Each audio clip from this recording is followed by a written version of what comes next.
আসসালামু আলাইকুম এভরিওয়ান, কেমন আছেন সবাই? আলহামদুলিল্লাহ, আমরা সবাই ভালো আছি। শুরুতে চিতল পিঠা, এটার মূল ভিডিও হচ্ছে হাঁস পিকনিক। হাঁস পিকনিকের পূর্বে আমরা চিতল পিঠা খেয়ে নিচ্ছি, সবাই দেখুন। খাওয়া শেষে আমরা চলে আসলাম এখন হাঁস জবাইয়ের পালা। হাঁস জবাই করব। কার্টুনে করে বাজার থেকে নিয়ে আসছি হাঁস দুটো। এটি হচ্ছে চীন হাঁস। এখন আমরা জবাইয়ের প্রস্তুতি নিচ্ছি। জবাইয়ের জন্য ছুরি নিয়েছি আমি, আর সুমন হাঁসটা ধরেছে। তো শুরু করলাম, সবাই দেখুন। ছুরির চাইতে হাঁস অনেক শক্ত বেশি, যার কারণে জবাই করাটা খুব কষ্ট হয়েছে। সবাই আমাদের সাথেই থাকুন, শেষ পর্যন্ত ভিডিওটি দেখুন, আশা করি অনেক মজা পাবেন। জবাই করা শেষ একটি, এখন আরেকটি নিয়ে আসবে। এই যে চলে আসতো আরেকটি হাঁস নিয়ে।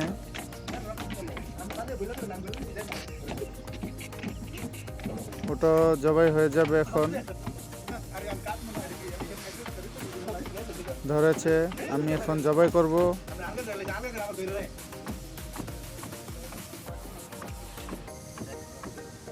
ছুরিটা ছোট হলেও ধারালো ছিল, যার কারণে এত শক্ত হাঁসটাও জবাই করতে পেরেছি।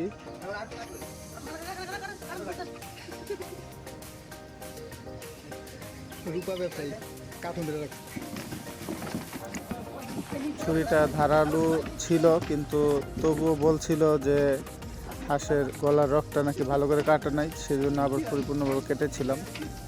এখন হাত ক্লিন করব।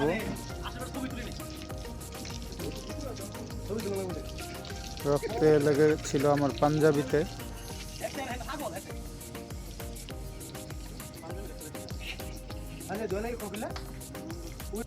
হাঁস জবাই আপাতত আমাদের শেষ। এখন হাঁস পরিষ্কার করছি, পশমগুলো পরিষ্কার করছি। এখন বাজে রাত 12টা প্লাস।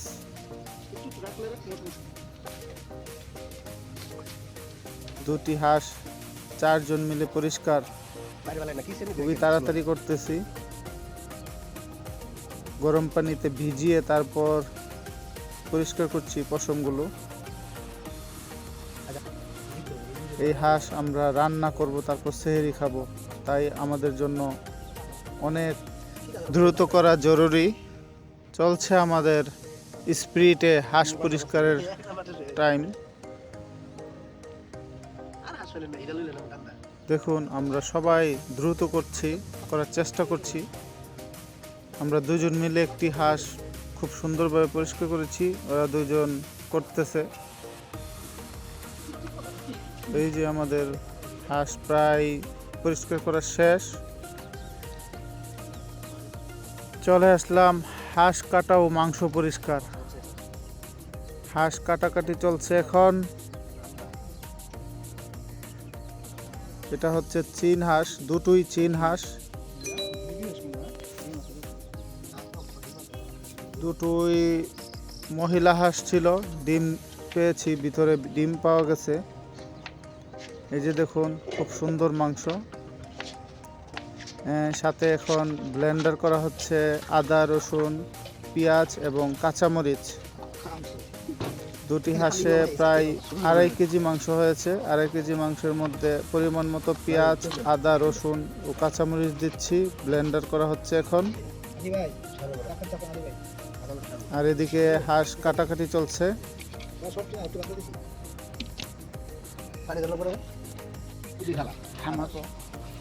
এই যে আমাকে কাটাকাটি শেষ। হাঁস কাটার পরে এখন পরিষ্কার করা হচ্ছে, পানিতে ভালোভাবে পরিষ্কার করা হচ্ছে।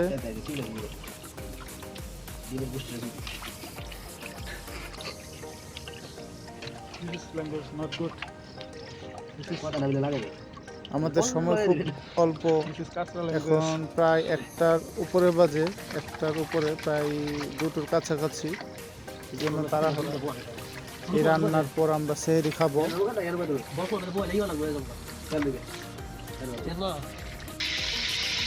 চারজন না হলে এত দ্রুত কাজ করানো সম্ভব হতো না। আমরা চুলার মধ্যে দিয়ে ফেলেছি তেজপাতা, দারচিনি, এলাচ এবং লং, সাথে তেল তো অবশ্যই দিয়েছি, দেখতে পাচ্ছেন। তারপর দিচ্ছি পেঁয়াজ কুচি, পরিমাণ মতো পেঁয়াজ কুচি।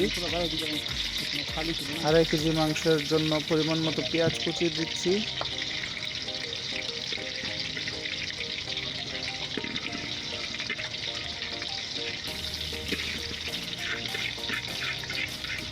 পেঁয়াজ কুচি কিছু গরম হওয়ার পর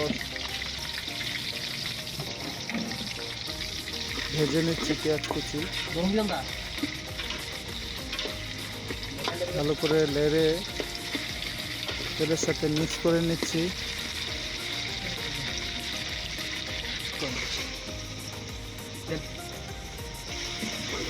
দিচ্ছি পরিমাণ মতো লবণ, অবশ্যই পরে দিব বাকিটুকু, এই জন্য অল্প পরিমাণ দেওয়া হয়েছে। পেঁয়াজ ভাজা প্রায় অর্ধেকের চেয়ে বেশি হয়ে গেছে। এখন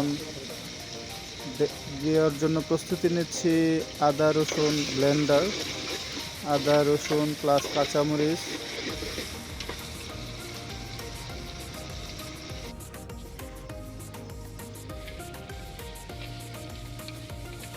চলে আসলাম আদা রসুন নিয়ে, আদা রসুন প্লাস কাঁচামরিচ ব্লেন্ডার দিয়ে দিলাম। পরিমাণটা আমি না হয় আমরা নাই বললাম, কারণ আপনারা বুঝে নেবেন 2.5 কেজি মাংসের জন্য কতটুকু লাগে। আমরা আমাদের মতো পরিমাণটা নির্ধারিত করে দিয়েছি, আপনারা আপনাদের মতো করে দিবেন। সব মশলা দেওয়ার পর মাংস ঢেলেও দিয়েছি। মাংস কষানো প্রায় শেষ পর্যায়ে। আমরা এটাতে বেশি পরিমাণে পানি ঢালবো না, শুকনা শুকনা করেই খাবো। রান্না প্রায় শেষ পর্যায়ে, আমাদের অল্প কিছুক্ষণ বাকি আছে। রান্না শেষে চলে আসলাম খাবার খাওয়ার জন্য। শুরুতে ভাত ঢেলে দিয়েছি, কিন্তু আমরা ভাত সাইড করে প্রথমে খেয়ে নিব রুটি। তন্দুর রুটি আনা হয়েছিল। সবাই বলছে যে ভাত বেশি, এই কারণে আগে ভাত খেয়ে নিব। পরে ভাবলাম না, তন্দুর রুটি ঠান্ডা হয়ে যাবে, আগে রুটি খাই তারপরে ভাত খাবো। মাংসটা সেই স্বাদ হয়েছে, অবশ্যই আমরা টেস্ট করে নিয়েছি প্রথম, পরিমাণ মতো সব কিছুই হয়েছে। ভিডিওটি পুরোপুরি দেখার জন্য সকলকে ধন্যবাদ।